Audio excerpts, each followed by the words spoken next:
మల్లాడు restaurant drugs కేసులో వెలుగులోకి కొత్త విషయాలు వచ్చాయి. నైజీరియన్ యువతులతో యజమాని సూర్య డ్రగ్స్ దందా చేయించినట్లుగా నార్కోటిక్ బ్యూరో గుర్తించింది.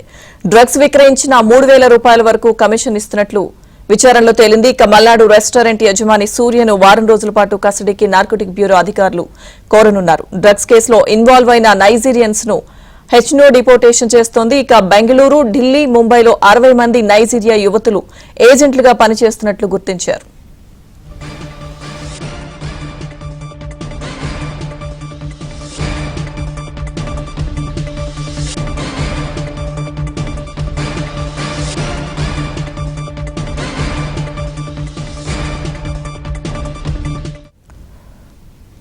మల్లాడు రెస్టారెంట్ డ్రగ్స్ కేసులో వెలుగులోకి కొత్త విషయాలు వచ్చాయి. నైజీరియన్ యువతులతో యజమాని సూర్య డ్రగ్స్ దందా చేయించినట్లుగా నార్కోటిక్ బ్యూరో గుర్తించింది. డ్రగ్స్ విక్రయించిన వారికి 3,000 రూపాయల వరకు కమిషన్ ఇస్తున్నట్లు విచారణలో తేలింది. ఇక మల్లాడు రెస్టారెంట్ యజమాని సూర్యను వారం రోజుల పాటు కస్టడీకి నార్కోటిక్ బ్యూరో అధికారులు కోరనున్నారు. డ్రగ్స్ కేసులో ఇన్వాల్వ్ అయిన నైజీరియన్స్ ను హెచ్నో డిపోర్టేషన్ చేస్తోంది. బెంగళూరు, ఢిల్లీ, ముంబైలో 60 మంది నైజీరియా యువతులు ఏజెంట్లుగా పనిచేస్తున్నట్లు గుర్తించారు. పూర్తి అప్డేట్స్ మా క్రైమ్ కరెస్పాండెంట్ ప్రవీణ్ అందిస్తారు.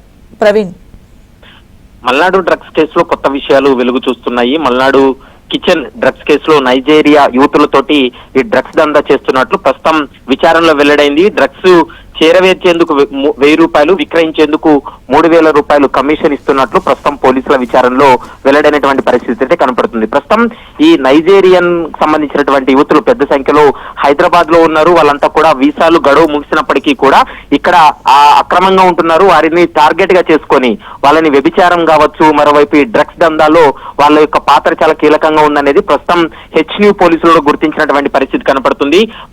మల్నాడు రెస్టారెంట్ యజమాని సూర్యను వారం రోజుల పాటు కస్టడీ కోరేటువంటి అవకాశం ఉంటుంది. సూర్యను విచారిస్తే ఈ కేసుకు సంబంధించి మరికొన్ని సంచలనమైనటువంటి విషయాలు బయటపడేటువంటి అవకాశం అయితే కనపడుతుంది. ఇప్పటి వరకు బెంగళూరు, ముంబై, ఢిల్లీలో దాదాపు 60 మంది నైజీరియన్ యువతులు ఏజెంట్లుగా పనిచేస్తున్నట్లు కూడా గుర్తించడం జరిగింది.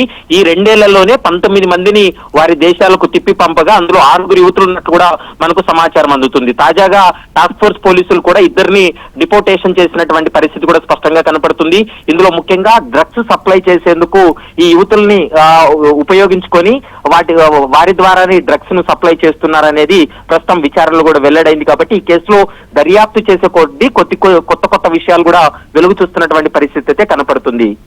Right, thank you Praveen.